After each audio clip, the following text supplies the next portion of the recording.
কথা জানেন, আমি মসজিদে লেখা দেখছি, মসজিদে লেখা আছে জান্নাত মিলে, মন্দিরে লেখা আছে মঙ্গল মিলে,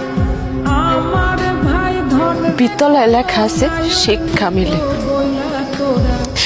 তারপরে রেস্টুরেন্টে লেখা আছে খাওয়ান মিলে, ফার্মেসিতে লেখা আছে ওষুধ মিলে।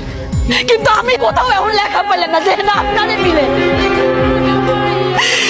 আপনি কইতে পারেন আমি কই গেলে আপনারে পাইতাম, কেমনে আল্লাহর কাছে চাইলে আমি আপনারে পাইতাম?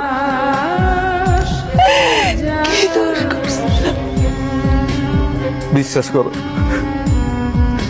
আমার মা আর আমি আমাকে ভুল বুঝতে পারছি। আমার তোমার সাথে অনেক বড় অন্যায় করে ফেলেছি, আমাকে তুমি মাফ করে দাও। আর কোনোদিন তোমার সাথে আমরা কোনো কিছু করবো না।